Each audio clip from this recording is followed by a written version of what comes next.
Bismillah, wassalatu wassalamu ala Rasulillah. Saya Edi Sudrajat dan sekarang kita akan membahas penyetaraan reaksi kimia. Oke, jadi penyetaraan reaksi kimia itu adalah suatu konsep dasar ya sebelum kita mempelajari stoikiometri atau perhitungan kimia secara umum.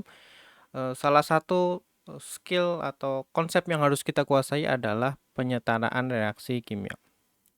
Nah, biar lebih mudah lagi untuk memahami penyetaraan reaksi kimia, di sini saya akan membuat analogi ya. Analogi dengan frame sepeda dan rodanya. Jadi misalkan kita mau membuat sepeda ya. Untuk membuat sepeda itu kita akan memerlukan satu frame ya. Kemudian dua roda. Ini untuk membuat satu sepeda ya. Frame-nya satu, rodanya dua, sepedanya jadi satu. Atau misalkan frame-nya dua, rodanya berarti akan butuh 4. Kemudian sepedanya nanti 2. Jadi akan ada perbandingan yang tertentu antara frame, kemudian roda, dan sepeda. Ya. Jadi dari perbandingan ini, hal yang sama juga terjadi di kimia ya. Dengan senyawa-senyawa kimia juga terjadi fenomena yang sama. Oke, misalkan frame-nya ini saya lambangkan sebagai F ya. Kemudian rodanya sebagai O, kemudian sepedanya karena dia sepeda itu terdiri dari satu frame dan dua roda, maka saya lambangkan dengan FO2 ya, sama saja. Oke. Jadi satu frame, dua roda untuk satu sepeda. Nah, misalkan nanti kita mendapati roda yang sekali beli minimal 2. Jadi dipaket-paket rodanya.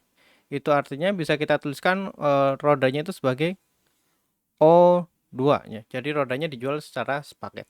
Nah, kalau seperti ini sekarang angkanya jadi berubah ya, berubah sedikit di roda. Yang lain tetap sama. Jadi untuk frame-nya tetap satu, kemudian rodanya satu paket ya, satu paket isinya 2, itu untuk membuat satu sepeda.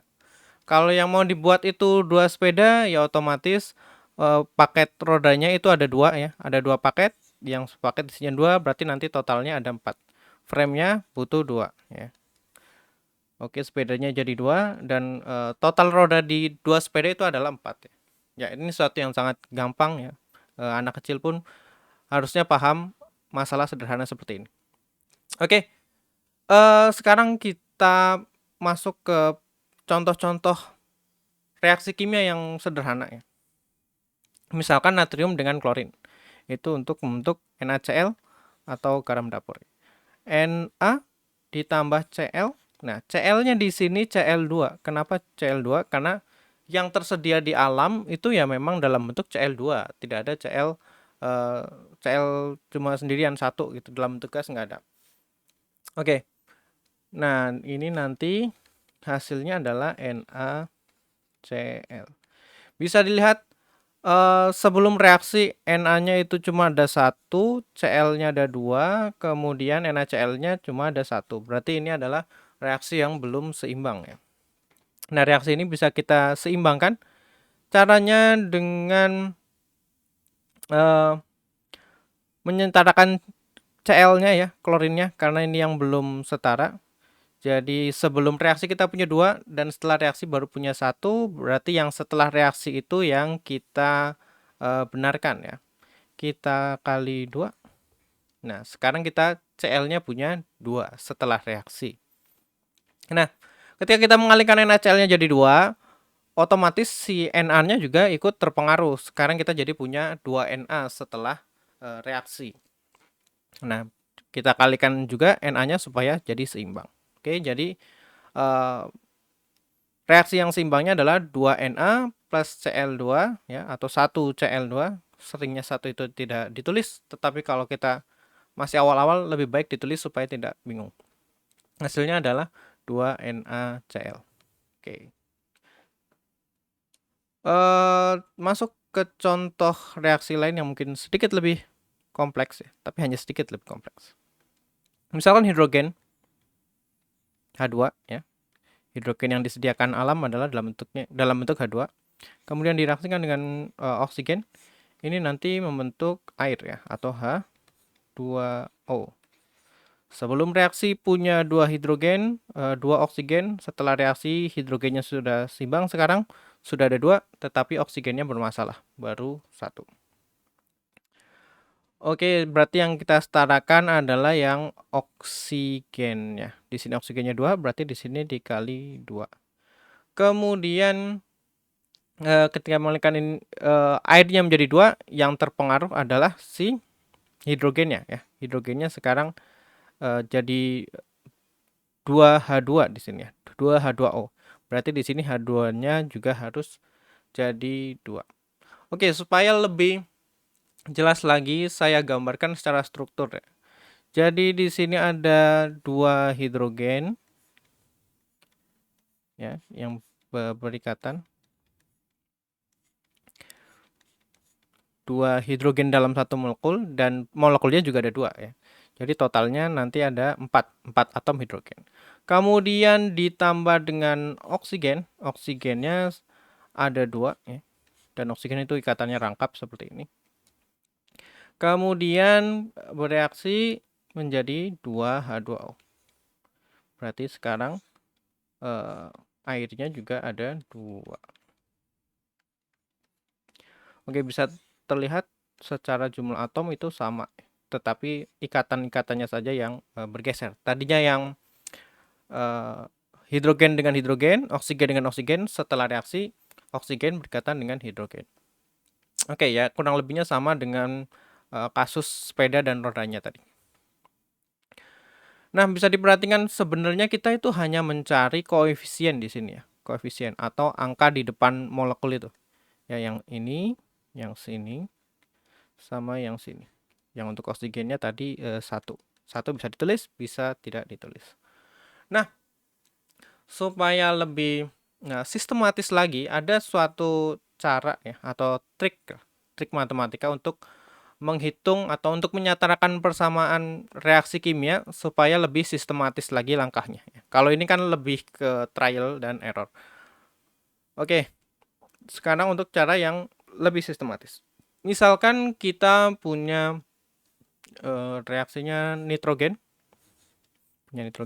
kemudian dengan hidrogen, ya, ini akan menjadi NH3. Ya, ini reaksinya masih sederhana, tapi tidak apa-apa ya, karena ini untuk belajar. Mungkin nanti di part kedua akan saya tampilkan contoh reaksi yang lebih kompleks. Oke, misalkan berarti kita mencari yang ABC-nya ya. A, B, C. Ya. Dari sini kita bisa membuat persamaan matematik ya. Persamaan matematik. Kita tinjau dulu yang nitrogen. Di sini nitrogennya untuk molekulnya itu ada 2 atom dalam 1 molekul. Ada 2 atom nitrogen dalam 1 molekul. Kemudian koefisiennya kita simbolkan dengan A. Itu artinya A dikali 2, karena di sini nitrogennya ada 2 ya untuk setiap molekul, atau bisa kita tuliskan 2A. Itu akan sama dengan C dikalikan jumlah nitrogen di molekulnya ya, di molekul NH3. Di sini cuma ada 1, berarti 2A sama dengan C. Oke. Itu persamaan pertama. Ya, nanti bisa dieliminasi atau substitusi, ya intinya seperti itu. Kemudian kita cari yang B. B ini hidrogennya ada 2 ya. Kemudian ini akan sama dengan C yang hidrogennya ada 3. Berarti 2B sama dengan 3C. Ya.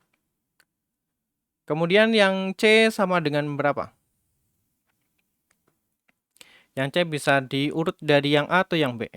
Nah, supaya lebih mudah lagi persamaan ini bisa dilanjutkan ya. Misalkan yang A itu berarti bisa kita lanjutkan jadi A sama dengan C per 2 kemudian B sama dengan 3C per 2. Oke, kemudian yang C bisa pakai ya di sini sudah jadi sih yang C sama dengan 2A. Nah, kalau semua sudah ditemukan ABC-nya ya, sudah ada persamaannya, tinggal kita coba dari yang paling sederhana. Paling sederhana di sini kalau saya lihat itu yang ini ya, yang A. Yang A ini paling sederhana. Oke, berarti kita coba yang ini dengan angka yang sederhana juga ya. Angka yang paling sederhana untuk perhitungan kimia itu adalah 1. Jadi lebih mudah, diusahakan jangan pecahan ya. 1 kan bukan pecahan. Angka terkecil yang bukan pecahan. Oke, 1 ya. A-nya kita coba sama dengan 1. A sama dengan 1 berarti A sama dengan C per 2. Berarti C sama dengan, ya ini tinggal pindah ruas saja, C sama dengan 2. Oke, C-nya sudah ketemu sama dengan 2, bisa kita substitusi ke persamaan yang ini. Maka hasilnya adalah 2B sama dengan 3 ya. 3 dikali C, C-nya kita pakai 2. Berarti 2B sama dengan 6, B sama dengan 6 per 2 ya, sama dengan 3. Oke, kita sudah menemukan masing-masing nilainya. Yang B itu 3 ya. Yang B itu 3, yang C itu 2, kemudian yang A itu 1. Kita tinggal substitusi. Zoom out sedikit. Atau kita tulis ulang aja deh. Oke, yang A sama dengan 1 berarti N 2, kemudian ditambah B-nya itu 3, 3H2 ya. Kemudian menjadi C-nya itu 2, 2NH3 ya. Bisa dilihat di sini sebelum reaksi kita punya 2 atom nitrogen. Kemudian setelah reaksi juga sudah punya 2. Kemudian sebelum reaksi punya 6 atom hidrogen dan setelah reaksi punya 6 atom hidrogen juga ya. 2 dikali 3 yang sebelum reaksi, 3 dikali 2. Ya, itu adalah cara untuk menyetarakan reaksi kimia ya, baik dengan yang logika sederhananya ya. Ya dengan analogi frame dan sepeda. Kalau pakai frame dan sepeda ini secara konsep kita akan lebih memahami ya. Tetapi kalau pakai yang ABC itu secara matematika penyelesaiannya atau langkahnya akan lebih sistematis. Tinggal dicoba-coba saja yang ini sama dengan berapa, kemudian salah satu ABC-nya yang paling sederhana, ya usahakan yang paling sederhana, disubstitusi dulu dengan angka 1, kemudian nanti dilanjutkan ke substitusi ke koefisien-koefisien yang lain. Oke, kurang lebih seperti itu ya. Untuk part 2-nya akan kita coba ke reaksi yang sedikit lebih kompleks. Untuk sekarang sampai di sini dulu. Subhanakallahumma bihamdika asyhadu an la ilaha illa anta astaghfiruka wa atubu ilaik. Wassalamualaikum warahmatullahi wabarakatuh.